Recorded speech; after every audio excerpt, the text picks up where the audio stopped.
Hi, good morning, everyone, and thank you for coming. I am Karen Goldstein. I'm the Executive Director of NORML of Florida. NORML as an organization is the oldest organization fighting this fight. We started in 1970. We have chapters in every state, I believe, except Mississippi, and in many countries, including Ireland, the United Kingdom, and New Zealand. Although I'm sorry. What's happening now is the opposition is not really focused on trying to prove that marijuana does not have medical benefit. The opposition right now is focused on the language of Amendment 2. They're focused on the idea that because it has no age limit, that anyone will be able to get it. We need to explain to people who bring that up, who mention that to us, that Amendment 2 is a framework.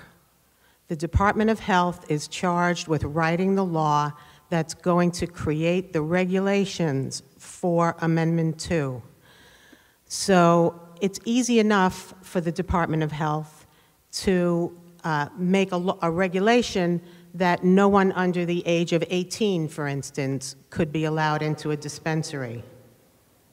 So if someone says to you, well, but anyone can get it, no, not anyone can get it. First of all, they would need a doctor's recommendation. Second of all, depending on what the Department of Health writes as a regulation, there will probably be an age limit for admission to a dispensary. That said, we don't know.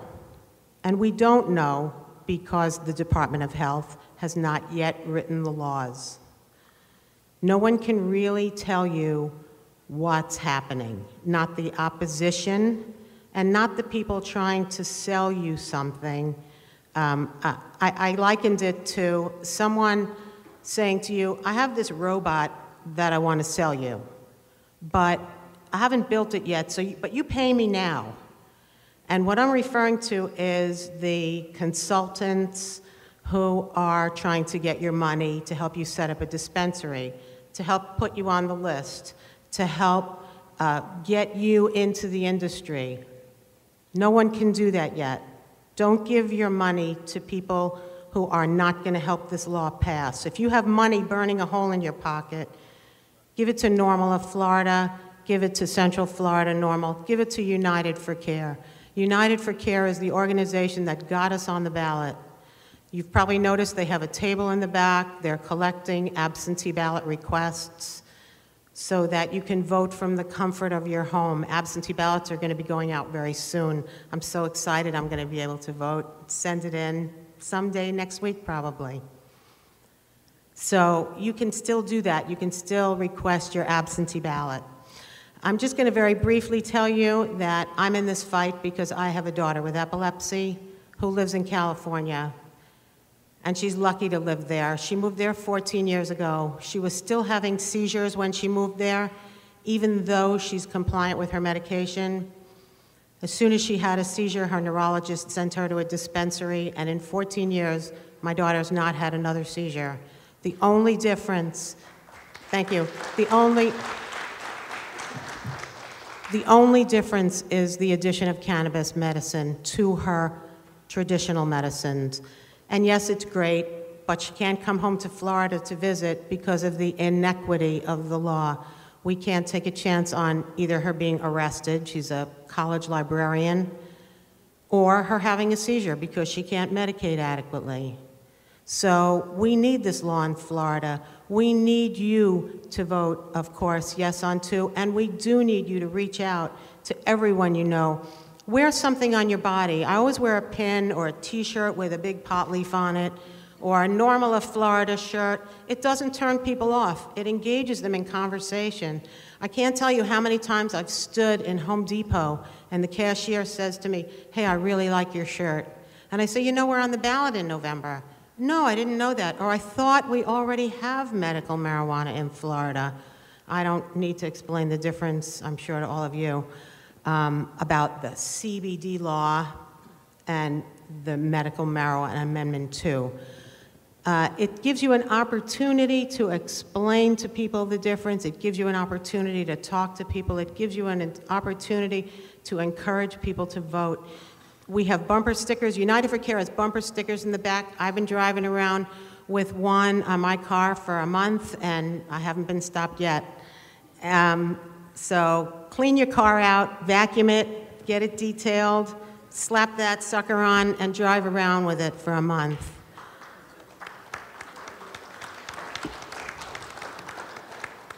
Again, the opposition is not debating that medical marijuana has benefit. They're nitpicking at the language of the amendment. Read that amendment, educate yourselves, see what it says, and remember, it's just a framework. The Department of Health is writing the rules. If we can't trust them to restrict us as much as they possibly can, you know, it'll be a problem. So thank you very much. If anyone has any questions after these two gentlemen speak, I'll be here. Thanks. My name is Carlos Hermida. Hi. I have good news. I am officially announcing right now that the Central Florida branch at NORML is officially up and running. Chris will talk a little bit later about how to actually get involved. I just want to basically say thank you, first of all, to Karen. Karen, you've been a great mentor through this whole process. I want to thank Tom and Pete and the Florida Cannabis Coalition for asking us to officially come here and represent Central Florida NORML for the first time. So thank you very much, guys. I just wanted to say that the reason why I wanted to start Central Florida NORML is for two reasons, and they almost kind of contradict in a way.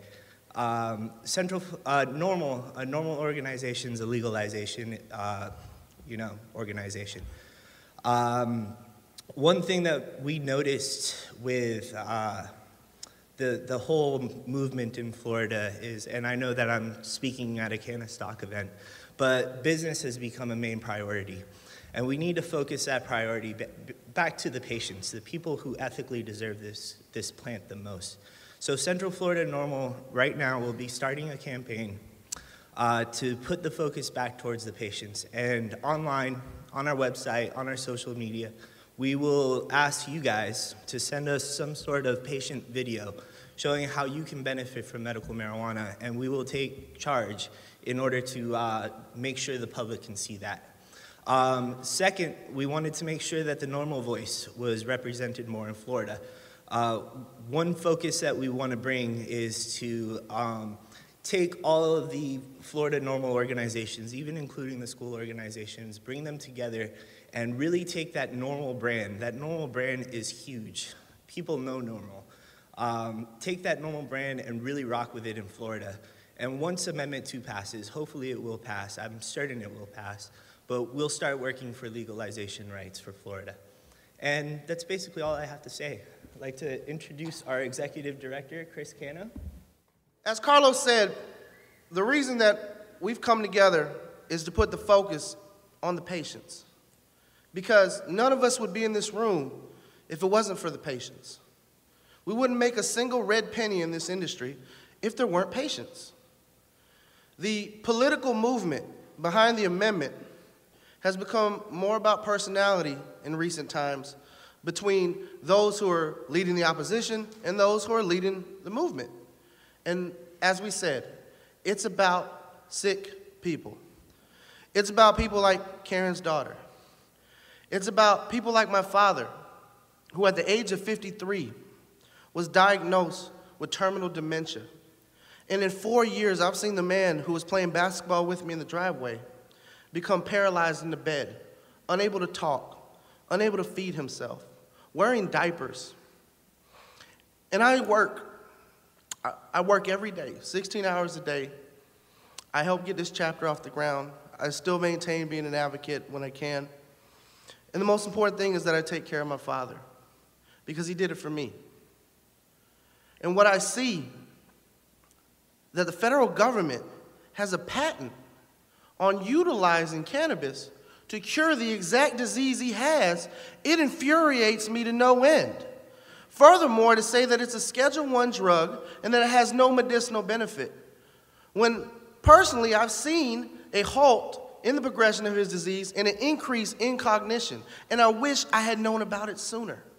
I wish I had known what I know now 4 years ago. And I've seen my dad get a little bit better every day with treatments. And I'm ready to take that treatment to the next level. But the government says I'm a criminal for doing that. And they're willing to throw me in jail.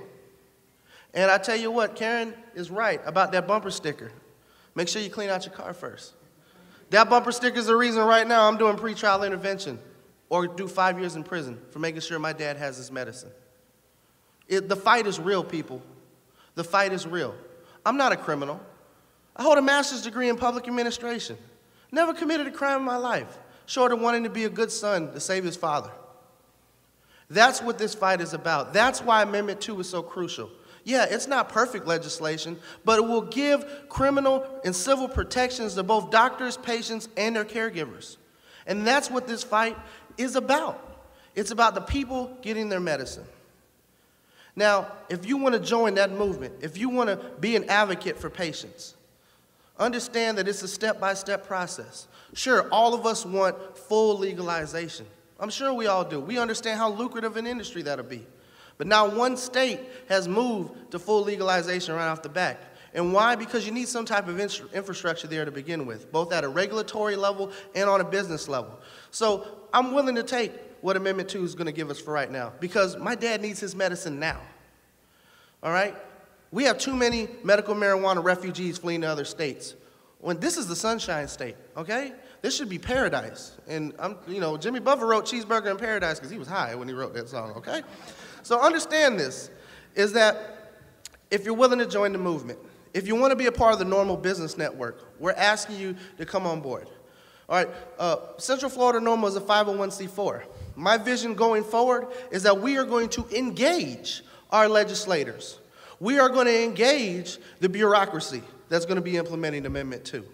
We're going to engage the Department of Health. We're going to engage our state senators and our state representatives, and our governor, and our attorney general, and our CFO, and our commissioner of agriculture. And that's what the important part is engagement.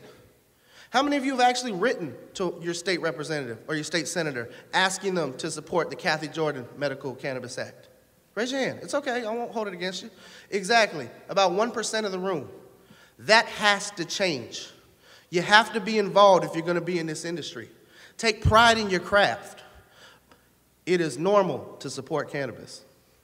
And we want you guys to understand that. So please visit our website, become a NORML member. A basic membership is only $25. That also entitles you to an annual membership to National NORML and all the benefits that membership comes with. We're going to be rolling out new initiatives such as a legal referral service for our members who are going to be premium members to get discounted legal fees and bail bondsmen 24/7, because you never know when you're going to need them. Trust me, I know this. I have a lawyer and an uncle, both are bail bondsmen, and I had to make that call before. It's not a pretty call. And then they asked, why'd you call me first and not your mother? I said, do you really want me to have to make that call? No. I'm going to call you first. You tell her. But I want you guys to understand that patients need to take the forefront of this. So please, if you're in this for the patients, your heart is set in the right place. And if you're not, you need to do a self-reexamination. Because in the long run, it's going to be people who put patients first that are going to make it in this industry. Because they're your clients. And like any good business, clients come first.